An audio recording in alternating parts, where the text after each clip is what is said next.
Picture चालू करो बे। चलो भाई देखो अब मैं क्या करता हूँ। सैयद हसीम वकार मेरे साथ जुड़ चुके हैं, AIMIM के प्रवक्ता हैं। अब उनके पास चलते हैं। सैयद हसीम वकार, थोड़ी देर से आए आप, स्वागत है आपका TV9 भारतवर्ष पर। देखिए यहाँ पर दो तरह की अभी तक की बातें आई हैं सैयद हसीम वकार। एक तरफ प्रोफेसर प्रवेश कुमार कह रहे हैं कि हिंदू चैतन्य हो गया है, BHP से है वो, और वो अब देख रहा है कि औरंगजेब जैसे एक ऐसे शासक को जिसने हिंदुओं पर जुल्म ढाया, इस देश के खिलाफ काम किया, उसको हम यहाँ पर रहने नहीं देंगे, उसकी कब्र को रहने नहीं देंगे। बीजेपी के प्रवक्ता कह रहे हैं कि जो ASI प्रोटेक्ट मॉन्यूमेंट है उससे हम निकलवाने की कोशिश करेंगे, और राम मंदिर तो हमारी सरकार में ना, ऐसे इस पे भी हम काम करेंगे, इसको लेकर मंथन जारी है। अब सैयद हसीम वकार, आपका क्या मानना है? क्या औरंगजेब की कब्र को हटाया जाना चाहिए? रुक, तेरे को बताते तेरी माँ की। अभी मजा आएगा ना भिड़ो। चलिए शुरू करते हैं। नहीं, क्यों हटाया जाना चाहिए? क्यों हटाया जाना चाहिए? जिस देश में नाथूराम गोडसे की कब्र हो सकती है, जिस देश में आतंकवाद के आरोप में फंसे हुए लोग जिन पर केस चल रहा है वो लोकसभा में बैठ सकते हैं, तो उस देश में आप कैसी बातें कर रहे हैं? अरे बहन चोद पवार, जुम करो। मैं देर से आया हूं, लेकिन मैं दो बातें अपनी कहना चाह रहा था। एक हजरत थे, एक जनाब थे, उनसे मेरी बात चल रही थी, तो कहने लगे कि साहब औरंगजेब को आप अच्छा मानते हैं या बुरा मानते हैं? मैंने कहा नहीं, अपनी बात रखिए। तो उन्होंने कहा कि औरंगजेब ने गुरु गोविंद सिंह साहब के 2 साहबजादों के कत्ल कर दिए थे, ऐसा क्रूर शासक। तो हमने, सर औरंगजेब ने तो सिर्फ 2 साहबजादों के कत्ल किए थे, हम उसकी निंदा करते हैं, भर्त्सना करते हैं, वो गलत तरीका था, वो क्रूरता थी। लेकिन 1984 में गुरु गोविंद सिंह साहब के दसियों हजार बेटों का कत्ल हो गया इसी देश में। इस पर क्या बोलेंगे आप लोग?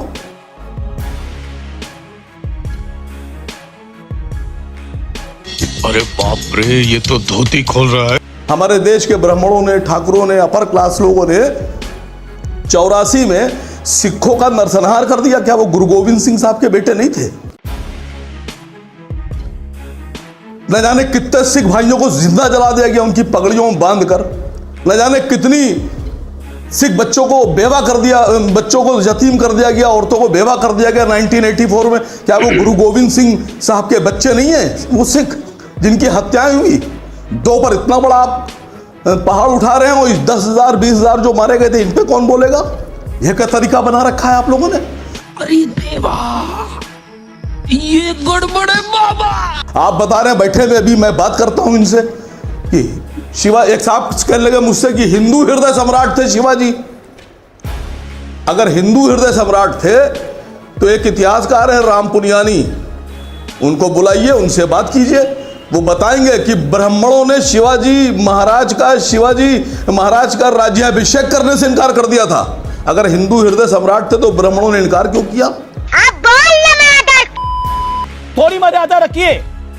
अगर हिंदू हृदय सम्राट थे तो मराठों की और राजपूतों की जंग क्यों होती थी? अगर हिंदू हृदय सम्राट शिवाजी को माना जाता था तो राजा जयसिंह के बेटे कछवाहा राजपूत, पूरा का पूरा जयपुर स्टेट शिवाजी महाराज के विरोध में क्यों था? अगर हिंदू हृदय सम्राट थे, आज ही थे, तो आप पहले हिंदू हृदय सम्राट नहीं थे। आपकी बात सुनिए सर, नहीं अभी बात पूरी होने दीजिए। अच्छा, पूरी करिए फिर। बात पूरी होने दीजिए।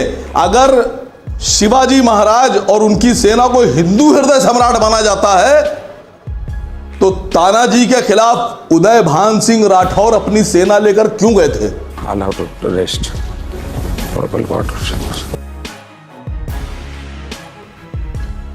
उदय भान सिंह राठौर ने तानाजी को, शिवाजी के सिपह सलार को मारा क्यों? अगर हिंदू हृदय सम्राट थे तो सरेंडर होना चाहिए था। जवाब दीजिए जरा इस बात के ऊपर। शिवाजी ने किस पर जजिया कर लगाया? शिवाजी ने किसको जबरन अपना धर्म कबुलवाया? अभी बदत है भाई, अभी बदत है। हसीम वकार जो बोल रहे हैं इस पर आपका क्या कहना है? अग्रवाल जी सरेंडर, अग्रवाल जी आवाज दब गई आपकी। अरे मैं पूछ रहा हूं आपसे। नहीं, मुझसे मत पूछिए। आज के देश में, आज के सुनिए आज, अरे सुनिए सर, अरे बात तो सुनिए। हाँ, बोल अरे टेक्स्ट पे बात सुन लीजिए, जजिया पे बात सुन लीजिए, जजिया पे। सर आप टेक्स्ट की बात कर रहे हैं, अग्रवाल जी जब सुबह उठ के पेस्ट करते हैं आप तो उस पर टैक्स, नहाने के साबुन पे टैक्स, सीवर पे टैक्स, जो आप टॉयलेट जाते हैं जब आप सड़क पर निकलते हैं गाड़ी लेकर उस पर टैक्स, गाड़ी खरीदने पे टैक्स, कबर पे टैक्स, कफन पे टैक्स, इंटरटेनमेंट पे टैक्स, रोने पे टैक्स, हंसने पे टैक्स, दाल पे टैक्स, चावल पे टैक्स, खस्ता पे टैक्स, पूरी पे टैक्स, कितने टैक्स लीजिएगा आप? लूट लिया जा भाई आपने, लूट लिया। ये बिक गई है गवर्नमेंट, अब गवर्नमेंट में कुछ नहीं है, खत्म।